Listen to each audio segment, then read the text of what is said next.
Well, it's been a while, hasn't it? Millennia ago, I made a video on which of the 4 unadapted seasons of Super Sentai I thought would be adapted into the next Power Rangers season, by looking at the different products made for each season in Japan, and running the numbers for how much money each line could make in America.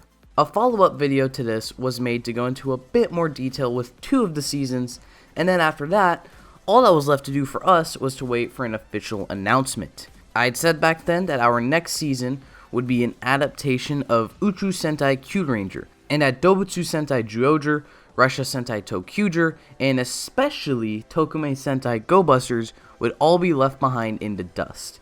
Now, I sit here over a year later with Hasbro owning full rights to the Power Rangers brand, and with Power Rangers Beast Morphers as the current Power Rangers season. I was definitely bamboozled, wasn't I? With so much has changed with the production of the famous spandex wearing heroes, what better time than now than to go back and take a look at the potential for the remaining 4 Super Sentai seasons yet to be morphed into Power Rangers. However, this time around, I'm going to try to be a little more thorough with my investigations and look at more than just the possible toy sales. Although that will still be a deciding factor since Hasbro and Power Rangers are very toy oriented, I will try to look at other factors for each season as well and try to judge the season's potential fairly based on these combinations of factors. These factors will be the possible toy sales, season aesthetics, and stock footage. Along with that, keep in mind that this time around, I'm not necessarily saying which season will get adapted and which ones won't, because at this point Hasbro could very well be trying to play catch up and will adapt all of these skipped seasons. I'm looking more at how Hasbro could adapt the season in the US and the different possibilities and limitations. Since I want to be as in-depth and as thorough as possible, I'm actually going to be splitting this up into a series, with each episode focusing on a different Sentai. Today, we're starting with the season that was skipped right after Go Busters, Russia Sentai toqger. Before we dive into it, please be sure to follow me on Twitter, where you can get special sneak peeks at upcoming videos and hear my thoughts on all things tokusatsu, and join the official Discord server, where you can also let me know your own thoughts on toqger and how it can be adapted into Power Rangers. Now, let's start our look at toqger by looking at the season's aesthetics. toqger has one of the most unique designs and themes in all of Sentai. As the first season to go with a full-on train theme, they certainly did all they could to convey this to their audience, because having train just being in the title wasn't enough. We've got railroads on the visors, crossing rails on the chest, trains slapped together as Megazords. They truly spared no expense when it came to applying the season aesthetics wherever they could. These aesthetics are hugely different from anything we've ever seen in Power Rangers. Sure, each season is largely different, but I don't think any season had really gone full steam ahead with the motif in the same way toqger did. Along with that, toqger has a unique way of setting up its colors with the Rangers. The base team is nothing unique color-wise. It's an identical setup that was seen in Shinkenger / Power Rangers Samurai.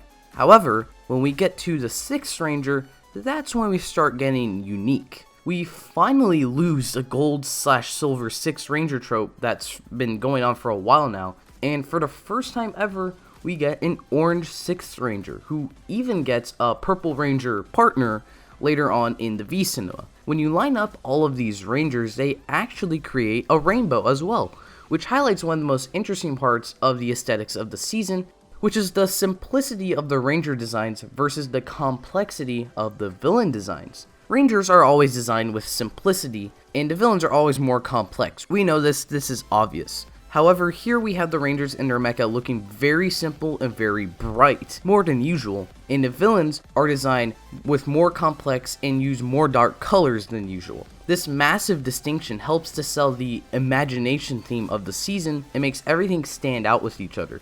toqger is so unique with just these aspects alone that I think Hasbro can really do something great with it. At Toy Fair 2019, Jason Bischoff, who's sadly not working at Hasbro anymore, said that Go Busters was chosen for Power Rangers because of the unique designs and visuals that they thought could be used to push the IP of the brand. With toqger also creating a radically different visual style of Super Sentai, I think that Hasbro could use this season to keep the hype train of the new Power Rangers going, and once again could create a very different looking kind of season.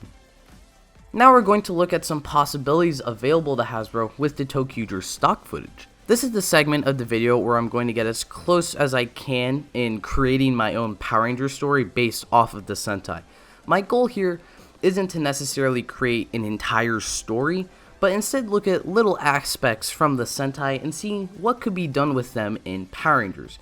We have some obvious aspects like giving the TQG symbol a different name and making use of the line changes between Rangers, which is personally one of my favorite parts of toqger and something I really hope gets used in the States. I mean, seriously, we've never really had anything like this, and this could totally sell toqger to the US. But I want to get into some crazy things that Hasbro can do with toqger in the US. The main thing I want to talk about is the idea of the rainbow line versus the dark line. I think that would...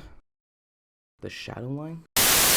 The main thing I want to talk about is the idea of the rainbow line versus the shadow line. I think it would be really cool for Hasbro to capitalize on this aspect of toqger and maybe have the two lines be different ways of using the morphin grid. The rainbow line is a childish, creative extension of the grid, while the shadow line is the dark, evil extension. Or maybe the shadow line is simply the evil mirror of the rainbow line, and it doesn't really have a direct connection to the grid, although we all know that the rainbow line would just be retconned as an extension of the morphin grid, but I'm not going to get into that. I'm not trying to make this sound super similar to Beast Morpher's grid connection, so it would probably make more sense for the shadow line to be a mirrored version of the rainbow line. As such, I think that this should be represented in the Rangers themselves. Tokyo Ichigo had a dark version of himself for a brief period of time in toqger at the end of the season that was called Tokyo Ichigo of Darkness. Now, of course, Beast Morphers already has two Dark Rangers in the form of the Great Blaze and Roxy, so just making another dark version of the Red Ranger using the suit from the end of the season seems very repetitive. Because of this, I think that they should elaborate on what toqger did with the idea. I think that instead, the Dark Tokyo Ichigo persona is a form that our Red Ranger has dormant inside of him. Maybe this character has a massively strong connection to the Rainbow Line, which is what makes him the Red Ranger and the leader of the team, but he also has a bit of a dark side or anger streak. When he becomes a Ranger, this comes into a physical manifestation in the form of the Dark Ranger form, which would be accessed when he dips into this dark side of his personality. This heightened connection to the Rainbow Line also means he has a dual hyper connection to the Shadow Line. This could create mystery and intrigue throughout the season and would certainly be a different way of telling the toqger series. Or if Hasbro is really feeling that dual Ranger aspect, maybe we could see an entire team of the Rangers in darkness forms. Kind of like the Psycho Rangers in space, but on a much deeper and personal level. All the Rangers could have this hyper connection, and it creates this duality with the Shadow Line and could corrupt them from time to time. I think that creating this sort of duality between the two lines could really be what sets toqger apart from different Power Ranger seasons. A highlight of the different aspects of all things in life and the fact that we have to accept this reality. Speaking of double aspects, I think that another source footage possibility that could be used here in the States is the Orange and Purple Rangers. The Purple Ranger, Tokyo Nanago, is used exclusively in a V-Cinema in toqger, but honestly could be used very well in the actual season as a partner for the Orange Ranger. In order to help convey this duality aspect of the two lines, I think it would be interesting to have the Purple Ranger be an enlightened member of the Dark Line that was rescued from the darkness by the Orange Ranger. I don't mean to sound full of myself, but this idea could actually work very well. We already have a suit to use as this Ranger's monster form.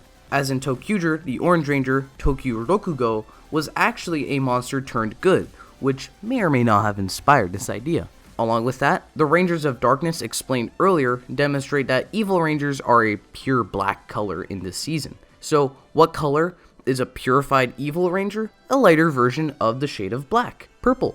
Now, there may be some of you saying, now this character won't be able to participate in any mecha battles because they don't have a mecha. They sort of have one in the roll call, but there's no way Hasbro could recreate this. To this, I say two things. One, Hasbro has actually recreated mecha suits for Beast Morphers so it shouldn't seem that strange for them to remake Bill Dio in purple. Well, actually, it does a bit, as it seems a bit strange to have two identical mechs fighting side by side when the idea behind the two Rangers is that they're partners. So I propose option 2, which is that there is no need to make a new mecha, because the show already has one for our Purple Ranger. Bill Dio appears in toqger with its own auxiliary mecha, one that was previously a train for the Shadow line and happens to have a dark purple color scheme, the Drill Russia. Now we're going to talk about one of the biggest aspects of Power Rangers, the toys. If you watch the original prediction videos, you know that this is where I went into the most detail, looking at every aspect of the toy line and possible sales. In this video, I will still go into as much detail as I can, but since this isn't the main part of the video, I will also try to make sure this doesn't drag on forever. As such, I'm only going to be focusing on the main Power Rangers line sold by Hasbro. There are many divergent toy lines such as the Lightning Collection, the Play School Heroes line, and the Micro Morphers line, but as we've seen with Beast Morphers, currently those tend to focus more on the other seasons of Power Rangers rather than the current one. Since I'm looking specifically at toqger in the US, I'm going to skip over those lines. The biggest problem toqger and most of these shows poses to sales is its lack of a gimmick. While there is a gimmick present in the form of the Russias, the problem with this is that they are also the mechas. You're basically killing two birds with one stone, which is not the best thing to do when your primary goal is to sell more product. Along with that, if Hasbro does do this and still releases their Megazords in fall, like they are doing with Beast Morphers, then you're going to end up either spending most of the year with an incomplete Morpher, delay the Morpher, or end up cramming the first quarter full of products. And Hasbro can't just make a new gimmick this time because the Morpher plays such a big role in fight scenes, and you can clearly see the Russias when they're fighting. So it seems like a lot more work to cut these scenes and shoot new ones than to just make the gimmick in the toys. Hasbro could just make a separate Russia gimmick that only works with the Morpher, and they can pack these gimmicks with the figures like in Beast Morphers. The Russias with the Megazord could still be detachable, but will only work with other Zord Russias. Or maybe the only Russias that won't work in the Morpher are the Rangers' main Russias. I'm not entirely sure how Hasbro would handle the gimmicks because the lack of auxiliary Zords in Beast Morphers means that we don't yet know how those gimmicks would be handled, since the gimmicks that Beast Morphers toys come with are only for their own Rangers, and there's no need to make more because there are no auxiliary Zords in Beast Morphers save for a select few. But they don't actually add any extra cost when they're packed in with the Ranger figures, so for today I'm just going to assume that they would make the Russias the gimmicks as well at $15, and maybe only release Ranger gimmick Russias with the figures. Now, one last thing to get into before we run down with all the numbers. This year's Megazord is made up of two $25 Zords and one $35 Zord, which may seem very expensive, but actually works just due to the nature of Go Buster's aesthetics and how each Zord has different modes and are much larger than what Zords usually tend to be sized at. Nonetheless, I don't think that the toqger Megazord will work like that here in America, since it's just a bunch of trains run side by side and kind of glued together. I'm going to go off the price range of a leader class Transformer, which is usually about $50. This is usually what the Japanese Megazords are also priced at, so I think that this is pretty close, and it's what I will be pricing the Megazords throughout the series. Also, even though I discussed some possible ideas for what toqger could do earlier in this video, for this part, I'm only going to focus on what we know will be in the show and the toy line. So no big speculation with releases here other than the prices that I mentioned earlier. Now let's get into all the numbers. For roleplay, we'll be getting two Morphers at $30 each. Probably two weapons with sounds at $30 and two weapons without sounds at $12. And at least two masks that go for $10. On to figures, starting with the 6 inches. We have 6 Rangers, at least 4 villains, and probably at least 2 figures of the super form. For the big $10 12-inch figures, there will probably be about 5 for the main group, and 2 of those $20 Megazord figures that are more of an action figure than a Megazord, which is why they're being counted in this section. Lastly, we have the actual Megazords and Zords, aka gimmicks in this case. We have 4 full Megazord sets, and then 4 separate Zord Russias. Remember, this is assuming that these Russias will work in the Morpher, and the only other Russias that work in the Morpher come with the Ranger and villain figures. With all of this, all that's left to do is add up the totals, along with a little $10 thrown in there as a little bit of leeway since you never know what they could do. As a result, we got approximately $624 from toqger's entire sale in the main line. Currently, I would compare this to the other seasons and then give my final thoughts on toqger for Power Rangers, but obviously this can't happen yet because we haven't gone over any of the other seasons. As I mentioned earlier, I'm going to be splitting this up into different episodes, with each episode focused on a specific season, meaning next up I'm taking a look at Dobutsu Sentai Zyuohger. As opposed to what I usually do with my schedule, I'm going to be uploading these for the next few weeks, so if you're really excited for me to get to Looping Ranger vs. Powder Ranger, well, I should be getting there pretty quickly. But for those Kamen Rider fans out there, don't worry, because I'm also going to be uploading reviews on all the movies and specials that have been coming out for the last few months, and that I haven't actually reviewed or gotten to yet. This is going to be the biggest project I've ever done, so please drop a like and a comment on this video, and share it with others if you enjoyed it. Or, if you really want to stay tuned to this series, please consider hitting that subscribe button down below, and I hope to see you next time. Thank you for watching.